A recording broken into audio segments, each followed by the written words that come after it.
বাচ্চা মা জুমুয়া চলে গেল আবু জেহেলের নিকট। আবু জেহেল তার সেফ গার্ড নিয়ে পাহাড়ের টিলার উপরে দাঁড়িয়ে আছে, তরবারি জাগায় নাগাল পায় না।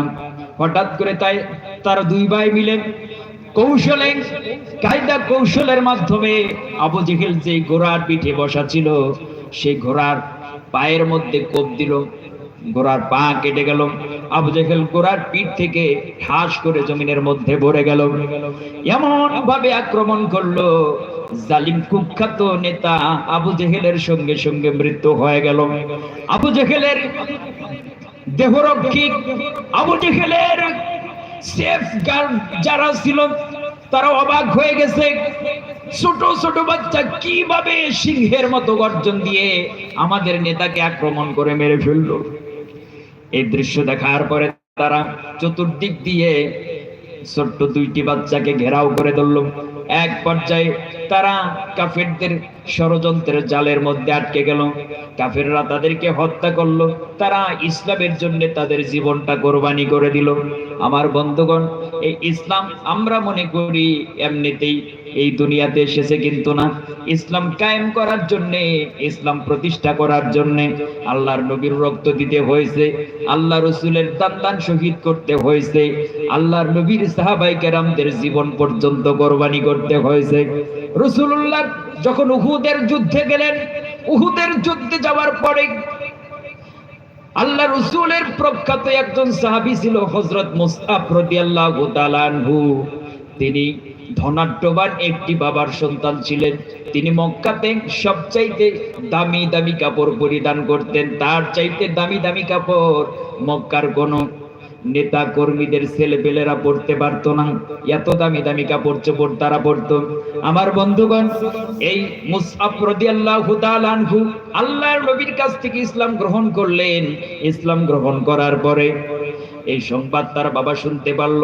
সংবাদ শোনার সঙ্গে সঙ্গে তার বাবা তাকে ইসলাম থেকে খারিজ করার জন্য ঘরের মধ্যে বন্দী করল। ঘরের মধ্যে বন্দী করার পরেও মুসআবের জীবনের পরিবর্তন করতে পারল না।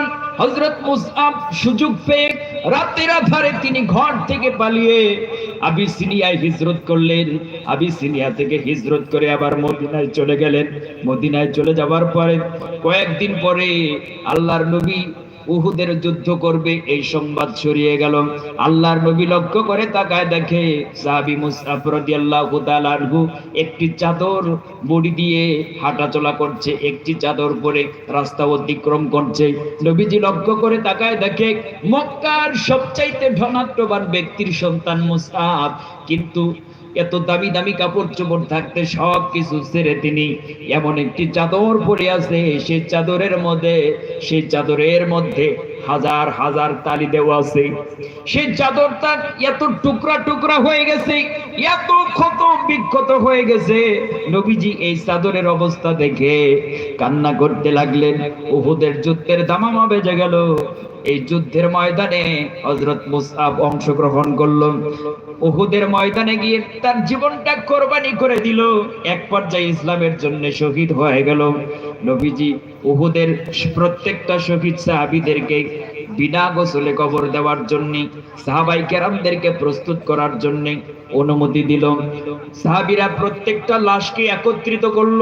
হঠাৎ করে লক্ষ্য করে তাকায়, দেখে হযরত মুসআবের শরীরে এমন একটি চাদর আছে যে চাদরের মধ্যে শত শত তালি দেখা যায়, শত শত সিরা দেখা যায়। এই চাদরটা এত ছোট্ট ছিল, একবার মাথা ডাকলে পা বের হয়ে যায়, আর একবার পা ডাকলে তার মাথা বের হয়ে যায়। বন্ধুগণ, একবার চিন্তা করে দেখেন, আল্লাহর নবী যখনই ইসলামের জন্য সাহায্য চেয়েছেন, ইসলামের জন্য নবীজি যখনই হাত বাড়িয়েছেন, সাহাবায়ে কেরাম টাকা পয়সা ধন দৌলত সম্পত্তি দিয়েছেন, ঢাল তরবারি দিয়েছেন। আল্লাহর নবী যখনই তাদের কাছ থেকে সাহায্য চেয়েছেন, সাহাবায়ে কেরাম জীবন দেওয়ার জন্য প্রস্তুত হয়ে গেছেন। আমি আপনাদের কাছে জীবন চাচ্ছি না, আমি আপনাদের কাছে রক্ত চাচ্ছি না, আমি আপনাদের কাছে 500 টাকা, 1000 টাকা, 5000 টাকা, 10,000 টাকা, 20,000 টাকা, 50,000 টাকা চাই। আল্লাহর ঘর মসজিদের মহব্বতে এমন কোন ভাই আছেন? আল্লাহ পাক দিয়াতুন বুঝে বোন, এই তো নদীর খেলা, সকাল বেলার ধনী রে তুই ফরি সন্ধ্যা বেলা।